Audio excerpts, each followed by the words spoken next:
La carta de Pablo a los Romanos. Mira el primer video, donde exploramos quién era Pablo, por qué escribió esta carta y donde trazamos las ideas centrales de los capítulos 1 al 4, que toda la humanidad está sin esperanza, atrapada en pecado y necesita ser rescatada, y que este rescate no sucederá porque las personas traten de obedecer las leyes de la Torá. Más bien, el carácter recto de Dios lo movió a rescatar al mundo a través de la muerte y resurrección de Jesucristo, de modo que Él pudiera crear la familia de Abraham, multiétnica y basada en la fe, como su pueblo. Ahora, en los 3 movimientos restantes de la carta de Romanos, Pablo va a desarrollar todavía más ideas. Recuerda la exploración de Pablo de la justificación por la fe, que cuando las personas confían en que la muerte y resurrección de Cristo fue por ellos, se les da un nuevo estatus de rectitud delante de Dios. Son colocados en una nueva familia, el pueblo del pacto de Abraham, y se les da un nuevo futuro, la esperanza de una vida transformada. Ahora, Pablo quiere mostrar cómo esta realidad debería transformar cada parte de nuestra existencia, porque estar en esta familia significa ser parte de una nueva humanidad que Dios está creando a través de Jesús y el Espíritu. Así que Pablo regresa al primer personaje humano de la historia bíblica, Adán. Su nombre significa humanidad, y Adán, como toda la humanidad después de él, eligió el pecado y el egoísmo. Así que todos enfrentamos el juicio de Dios porque nos hacemos esclavos de la influencia del pecado, lo cual resulta en la muerte. Pero luego Pablo contrasta a Adán con Jesús, quien él dice que es el nuevo Adán, un humano que vivió en fiel obediencia a Dios, mostrada a través de su acto de amor sacrificial. Y ahora Jesús ofrece su vida como regalo a otros para que ellos puedan ser justificados delante de Dios. Así que Jesús se emerge como la cabeza de una nueva humanidad que está siendo transformada por este regalo, y esto lo lleva al capítulo 6. Pablo les recuerda a estos cristianos en Roma que elegir seguir a Jesús significa dejar su vieja humanidad en Adán y entrar a la nueva humanidad en Jesús, y que su bautismo fue un símbolo sagrado de esta transición. Su vieja humanidad murió con Jesús y su nueva humanidad fue levantada con él de entre los muertos. Así que cuando una persona confía en Jesús, su vida se une a la vida de Él, y lo que es cierto de Él, ahora es cierto también de ellos. Es cuando las personas aceptan su identidad como humanos en Jesús, que son liberados para convertirse en humanos verdaderos, que realmente pueden amar a Dios y a su prójimo. Ahora, si crear esta humanidad siempre fue el propósito de Dios, pregunta Pablo en el capítulo 7, ¿cuál fue el punto de Dios entregando la ley, en hebreo la Torá, a Israel? Una nota al margen. Cuando Pablo utiliza esta palabra, ley, a veces él se refiere a la historia y el mensaje de los primeros 5 libros de la Biblia. Pero en otras ocasiones se está refiriendo más específicamente a los cientos de mandamientos dados a través de Moisés que se encuentran en la Torá. Aquí Pablo se está enfocando en el segundo significado. ¿Cuál era el propósito de todos esos mandamientos? Pablo dice que los mandamientos de la Torá eran buenos, que mostraban la voluntad de Dios sobre cómo Israel debía vivir. Pero si lees la historia de la Torá, verás que Israel desobedeció todos esos mandamientos. Entre más leyes recibieron, más reprodujeron el pecado de Adán y se rebelaron. Así que, aun cuando Dios le dio a su pueblo reglas morales específicas para obedecer, eso no arregló el problema del corazón pecaminoso del hombre. Paradójicamente, esas reglas hicieron a Israel todavía más culpable. Pero, dice Pablo, la paradoja es el punto. El objetivo de Dios era dejar muy claro que la maldad había secuestrado el corazón del hombre y que la Torá, por buena que sea, no podía hacer nada al respecto. Pero Pablo dice en el capítulo 8, la solución llegó en Jesús y el Espíritu. Y es así como los mandamientos de la Torá actuaron como una lupa, enfocaron el problema de la condición humana en un solo lugar, en el pueblo de Israel.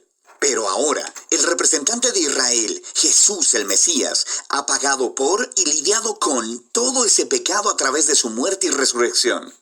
Y ahora, Jesús ha enviado su Espíritu sobre esta nueva familia para transformar sus corazones, para que ellos verdaderamente puedan cumplir el llamado de los mandamientos de la Torá, de amar a Dios y a su prójimo.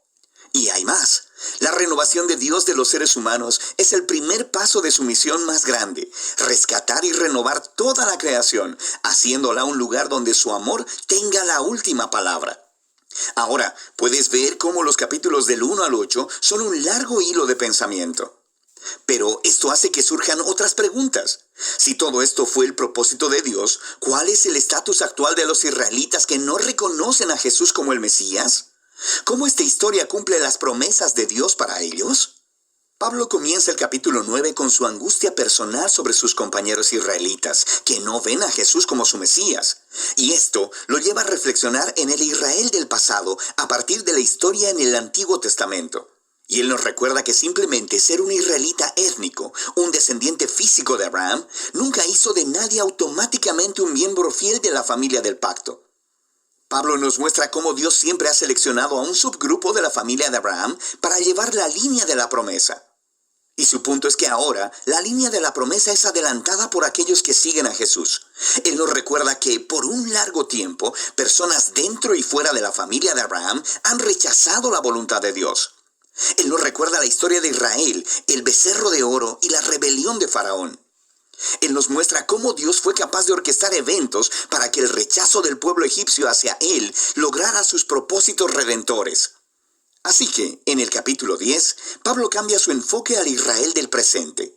La razón por la que muchos israelitas rechazan a Jesús es porque ellos están basando su relación de pacto con Dios en su desempeño respecto a los mandamientos en la Torá.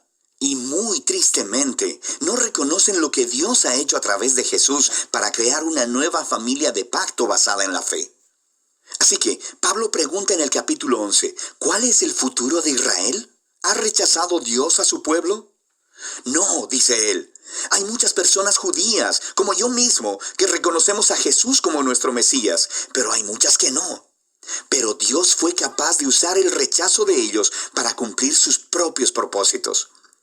Su rechazo causó que el evangelio se esparciera aún más rápido y más lejos dentro del mundo gentil, haciendo la familia de Abraham aún más grande y multiétnica. Pablo describe a la familia del pacto de Dios como un gran olivo y que los rechazadores de Jesús han sido arrancados, por así decirlo, y estos gentiles son como ramas salvajes que han sido injertadas en el árbol familiar.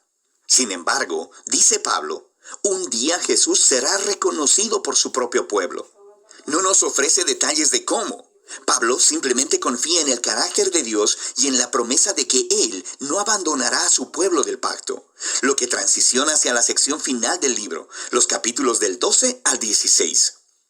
Pero no olvides el gran panorama. Debido a su fe en Jesús, los judíos y los gentiles ahora están juntos en la familia de Abraham. Esa nueva humanidad que está siendo transformada por el Espíritu de Dios, y así Dios está cumpliendo sus antiguas promesas.